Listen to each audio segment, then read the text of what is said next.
мен Дариға Болатқызы мектептің қазан айындағы жаңалықтармен таныстырамын.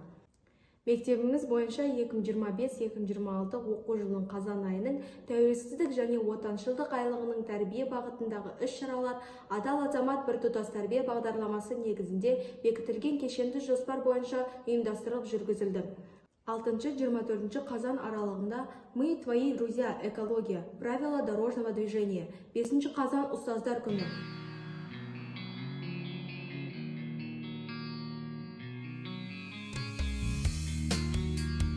Адал азамат біртұтас тәрбие бағдарламасының құндылықтарын насихаттау, адалдық алаңы сынып сағаттары көзқарасы.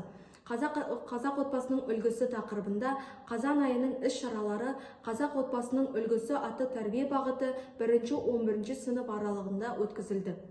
Кешенді жоспар бойынша кәмелетке толмағандар арасында қоғамдағы теріс құбылыстарды алу мақсатында квадробер, субмәдениет, вандализм, мородерлік тақырыптарында түсіндіру жұмыстары жүргізілді.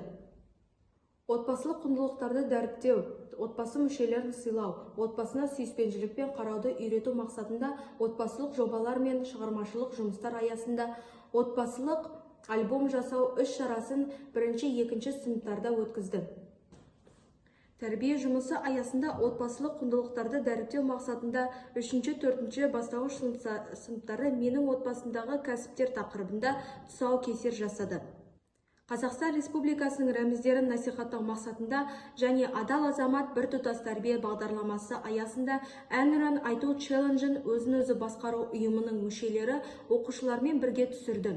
Бекітілген жылдық тәрбие жоспарының негізінде мемлекет және қоғам қайраткері Нығмет Нұрмақовтың туғанына 130 жыл толуына орай тарих пәні мұғалімі Дина Секенбаева және Салтанат Жаленбекова және мектеп кітапханашысы Шаргия Надырбаева 9-11 сынып оқушыларымен танымдық сабақ өткізді. Режиссер, педагог, Қазақстанның халық артисі Асқар Тоқпановтың туғанына 110 жыл толуына байланысты қазақ тілі мен әдебиет пәні мұғалімі Ғалия Умбетова және мектеп кітапханашысы Шаргия Надырбаева 6 сынып оқушыларымен бірге танымдық сабақ өткізді. Сонымен қатар, 11 сынып оқушыларымен өз құқықтары туралы түсінік беру мақсатында мен және менің құқықтарым тақырыбында әлеуметтік бейнеролик көрсетіліп, оқушылармен талқыланды. Қыздар мен ұлдар кеңесінің жоспары бойынша ананың және әкенің отбасындағы рөлін ұғындыру және болашақ әке мен ананың бойындағы болуға керек жақсы қасиеттерді қалыптастыру мақсатында ана өмір, қыз болашақ тақырыбында, әке отбасы тірегі тақырыбында отырыстар өткізілді. Тәрбие жоспары бойынша жастарға рухани патриоттық тәрбие қалыптастыру, жастар арасында дінаралық келісімді ынталандыруға бағыттау мақсатында 5-7 сынып оқушылары аралығында спорттық ойынды Азамат Қосаев пен Нуриман Мелшанов өткізді. Адал азамат бірыңғай тәрбиелеу бағдарламасының қамқор жобасы аясында қоғамға қызмет етемін тақырыбында мектептің әлеуметтік педагогы Айжарқын Байсенгирова мен 9-11 сынып оқушылары ауған соғысының ардагері Разнатовскийдің үйіне барып волонтерлік қызмет көрсетті. 24 қазан күні 25 қазан Республика күніне орай оқушыларға Қазақстан Республикасы күні туралы түсінік беру, мерекенің маңыздылығын ұғындыру, патриоттық тәрбие беру мақсатында Республика күні тәуелсіз елдің төресі тақырыбында мерекелік іс-шара ұйымдастырылды. 28-31 қазан аралығындағы күзгі демалысқа арналған мектепшілік жоспар құрылып бекітілді. Сол жоспар бойынша әр сынып жетекші өз сынып оқушыларымен жоспар жасап жұмыс жүргізді. Ата-аналар қолдау орталығының жоспары бойынша 1-ші модуль ішкі күш тренингтік бағдарламасы негізінде 1-ші кездесу қауіпсіздік пен сенімнің негізі қалаймыз. 3-ші модуль өркендеу жолындағы серіктестік бағдарламасы негізінде ата-аналарға арналған сабақтар.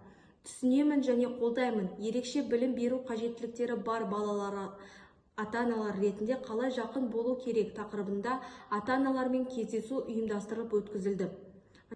Қазақстан Республикасының рәміздерін насихаттау мақсатында бекітілген жоспар бойынша 10 күндіктің жоспары бекітіліп, жоспар бойынша дүйсенбі күндері Қазақстан Республикасының әнұраны орындалды және апта сайын жалғасуда. Сонымен қатар, елімнің рәміздері, елімнің мақтанышы тақырыбында қазақ сыныптарында қазақ тілі мен әдебиеті пәні мұғалімдері эссе жұмыстарын алды. Осы аптада үздік эссе жұмыстарын жазған оқушыларды анықтап, жұма күні лездемеде марапатталды.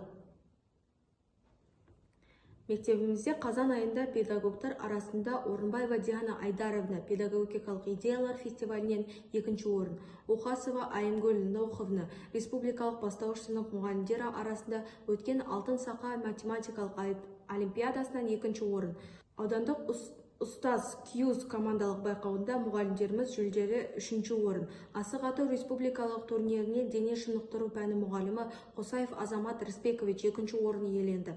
Оқушылар арасында менің шағын отаным байқауында Тұрғанбекова Раяна 2-ші орын, республикалық лингвистика олимпиадасында Төлепбергенова Даяна 2-ші орын, Тұрғанбекова Раяна 3-ші орын. Жас дарын орталығының ұйымдастыруымен өткен пәндік олимпиададан 4-ші сынып оқушысы Берік Зейнеп 1-ші орын пәні қазақ тілі. 7-ші сынып оқушылары Гокова Аймир 1-ші орын география пәнінен. Пәндік олимпиада бойынша 6-ші сынып оқушысы Сейдахмет Үнжу қазақ тілінен 3-ші орын иеленді. Барлық марапат иелерін шын жүректен құттықтаймыз. Мектебіміздің мәртебесі арта берсін деп тілейміз. Осымен қазан айының жаңалықтары аяқталды. Сіздермен бірге болған мен Дариға Болатқызы, қош сау болыңыздар.